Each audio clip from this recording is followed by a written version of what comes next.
Well, good afternoon, my fishing brethren. Today is Monday, and that means another segment of Man Up Mondays. We're going to be talking about generosity a little bit today, and the reason that I'm going to be talking about that is because a couple of you noticed. Two people noticed. I don't know why or how you guys noticed, but I did get a new pickup. And I'll show you it in just a minute, but a couple months ago, I was toying with the idea of starting an outdoor ministry here in New Mexico that would be generated just for men, and also trying to help young men especially get into the outdoors, improve their family lives, better husbands, better fathers, better men, the kind of guy that Christ wants you to be. And that was my idea, my goal. And my buddy who lives in Lubbock, he said, hey, we've got this thing here that we're a part of. I want you to come check it out. And so I went to Lubbock for one of their meetings, and the group is called Legacy Outfitters. It's based out of Waco, Texas. And through meeting with a couple of the guys and then meeting with the actual founder of the whole organization, I decided that we were going to start a chapter in New Mexico. And so next Monday, actually a week from today, we're going to have our very first meeting of Legacy Outfitters Albuquerque. And so with that, one of the big problems for me was, well, how do I fund this and how do I get exposure? That's the two biggest problems facing all nonprofits. All ministry faces those two big issues, especially at the beginning. How do I fund it and how do I get exposure? And I knew I was going to roll with it. I knew we were going to try to get some things together. And my idea was, my partner and I, we fish all these tournaments across the state. We're going to the Classic this year. We're going to Mexico this year. We're doing all these different things with our tournament fishing.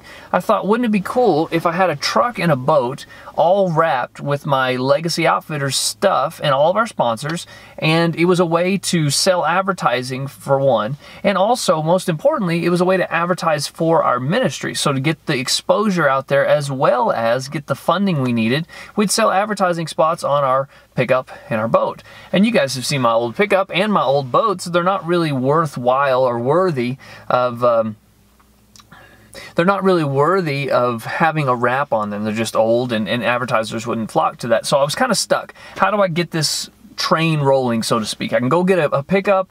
It'll be a $500 a month payment, $600 a month payment. I don't really want to do that. I'm going to be shackled with this thing. I can get a new boat.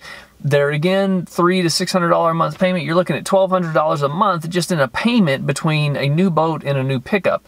And so you're kind of stuck. And I got up early one morning. It was about 7:45, and a gentleman called me. Now this guy, I'm not going to say his name, but I've known him for probably 25 years. I grew up with his sons, and he owns a business back in Texas, and he calls me out of the blue. I haven't heard from him in a couple of years. And he said, hey man, how's it going? And so I just kind of filled him in on what we were trying to do. And I filled him in on my particular problem that I have. What do I do for this pickup and this boat? And again, I hadn't talked to this guy in years. And he said, you know what? I know a gentleman that works at a car dealership where you live. And I know him pretty well. I'm going to make a phone call. I want you to go down there today. And I want you to pick out a truck that you like. And I was like, man, that's great, but the whole point is I don't want a pickup payment. That was the whole point. He said, you're not hearing me. I'm going to pay for your truck. I want you to go pick one out. And of course I was just ecstatic, and I couldn't even respond in an adequate way.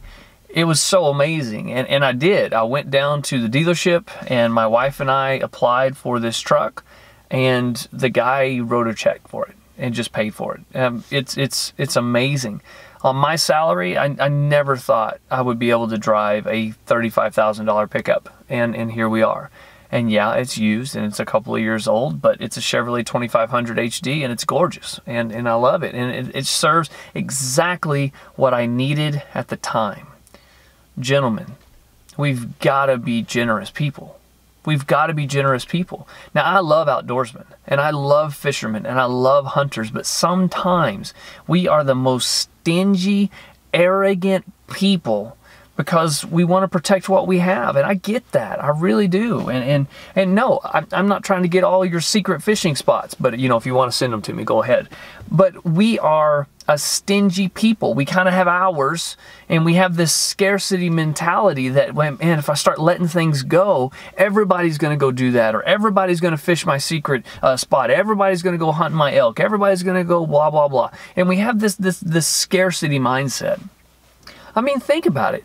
Getting as many people into outdoor activities is what's going to make all of our experiences better. I can assure you that if you get more fishermen in your local lakes, the fish habitat's not going to be affected, but your management might increase because people are actually giving money to conservation. You're actually having an interest there where maybe there wasn't one before, or you're upping that interest or whatever.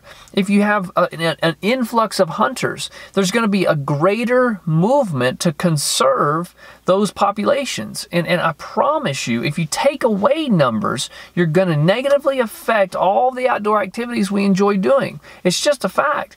We have a scarcity mindset, and we need to have an abundance mindset. It's not about how big your piece of the pie is. What really matters is how big the pie is. Scarcity mindset and an abundance mindset. I have been richly blessed because of wealthy people in my life. They donate, they give, they're gracious, and I want to strive to be those type people. Being a man in today's culture has nothing to do with how much weight you can bench press. It has nothing to do with how much money you have in the bank. It has nothing to do with the manly things, quote unquote, that we can do or not do. It has everything to do with the condition of your heart. Are you a generous person? Are you a giver? And if you aren't, why not? And don't tell me it's because you don't have anything. I'm not talking about just monetary giving. Are you giving of your time? Are you giving of your talents? Are you giving of your ability? If you have a boat and you're a fisherman, when was the last time you took a kid who doesn't have a father in his life out on the water? When was the last time you took somebody shooting that has never done that before? Not because it benefits you in some way, but because you're trying to give back to somebody. When was the last time you generously gave of your time to somebody who could benefit from that time being given? Am I telling you that I need you to go out and donate a pickup to some ministry? If you have the availability to do that, by all means, go do that. What I am saying, don't be stingy with your time. Don't be stingy with your ability. It's a condition of the heart. It has nothing to do with how much money you make. It has nothing to do with how big your bank account is. It has everything to do with your heart. I was talking with our conservation director here in New Mexico. His name is Earl Conway. He's my fishing partner. We were talking about one of the youth tournaments that they throw down here in New Mexico. It's a statewide tournament. Any fish goes. It's just a chance to get kids out there fishing and involved in the sport. One of the hardest things to do for that tournament, one of the hardest things to do for that event is to actually convince tournament anglers, avid fishermen, to go down there and help. Because God forbid they have to spend a little money and spend a Saturday helping some kids learn about the joys of fishing. That's a travesty. That's an embarrassment. And if you have something like that in your city, in your state, if there's something like that to get young people involved in the outdoors, you better be volunteering. You better be helping, because I promise you, they are the future. And we're losing hunters and fishermen. We're losing outdoorsmen. We're losing conservationists.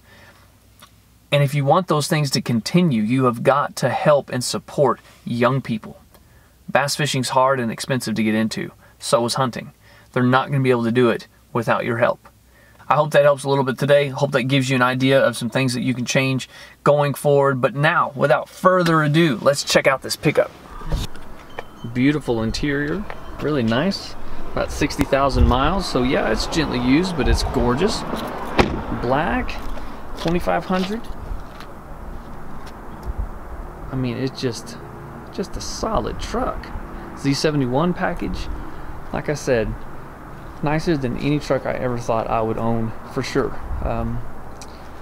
And I definitely couldn't afford it on my own. And so thank you to the gentleman who did this for me. It means a great deal, and it definitely will help get our ministry to the next level. Now, if I can just figure out how to procure a boat that is worthy of being wrapped, then we'll have all of this stuff taken care of. Well, that's all I have, guys. Thank you so much for sticking around, and hope you enjoyed the pickup. Leave a comment, leave a like for that thing back there. Really, really nice. And look forward to some more stuff we've got coming from the ministry itself. Again, called Legacy Outfitters Albuquerque.